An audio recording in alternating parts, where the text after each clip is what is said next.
એક મહિલા દ્વારા ફરિયાદ આપવામાં આવેલી છે કે જેમાં જે આરોપી છે જેનું નામ છે મોહસિન ખાન અહેમદ ખાન પઠાણ. આ જે ફરિયાદી મહિલા છે એ નવરંગપુરામાં કોઈ પીજીમાં કામ કરતી હતી. એ દરમિયાન એ જ્યારે પોતાના ઘરેથી અપડાઉન કરતી હતી એ દરમિયાન એએમટીએસમાં એક ડ્રાઈવર છે ડ્રાઈવરના સંપર્કમાં આવેલી હતી. ડ્રાઈવરે અગાઉ પોતાનું નામ અને મોહિત પટેલ જણાવેલું હતું અને ત્યારબાદ બંને જણા ઇન્સ્ટાગ્રામ ઉપર ચેટ કરતા હતા તેમજ ફોનથી એકબીજા જોડે વાત કરતા હતા.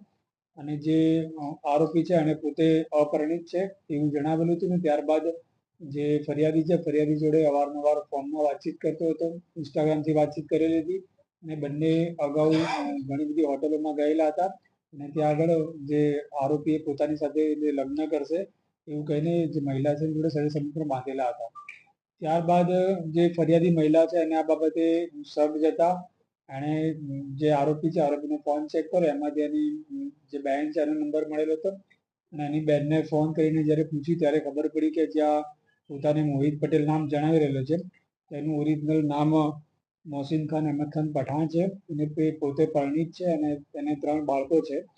જે બાબતે મહિલાએ પેલાને જણાવતા જે આરોપી અગાઉ અને ધમકીઓ આપેલી હતી અને ત્યારબાદ મહિલાએ પોલીસ સ્ટેશનમાં ફરિયાદ આપતા એણે ફરિયાદ લીધેલી છે.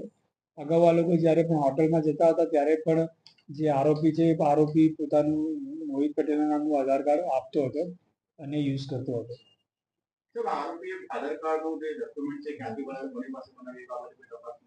આરોપી જોડેથી હાલ એક આધાર કાર્ડની ઝેરોક્સ મળેલી છે કે જેમાં મોહિત પટેલ નામ લખેલું છે. આ બાબતે અમે આરોપીની પૂછપરછ કરી રહ્યા છે અને આરોપીને વધુ રિમાન્ડ પણ લેવામાં આવશે કે જે આધાર કાર્ડ છે આધાર કાર્ડ ક્યાંથી બનાવેલું છે, કોની જોડેથી બનાવેલું છે અથવા એને આધાર કાર્ડ બનાવવામાં કોણે મદદ કરેલી છે એ બાબતની તપાસ કરવામાં આવશે.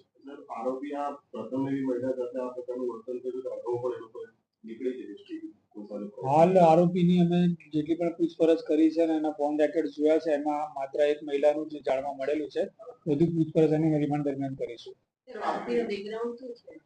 આરોપી છે મૂળ ગોધરાનો રહેવાસી છે અને અહીંયા અમદાવાદમાં એએમટીએસમાં ડ્રાઈવરમાં કોન્ટ્રાક્ચ્યુઅલ બેઝ પર નોકરી કરતો હતો.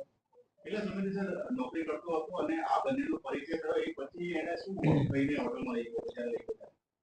જે આરોપી છે આરોપી લગભગ છેલ્લા 3 વર્ષથી એએમટીએસમાં કોન્ટ્રાક્ટ ઉપર નોકરી કરતો હતો અને આ જે આરોપી છે આરોપીએ પોતાનું ખોટું આઈડેન્ટિટી આપીને મહિલાને પોતાની જોડે લગ્ન કરશે તેવી લાલચ આપીને મહિલાને હોટલમાં લઈ ગયેલો હતો.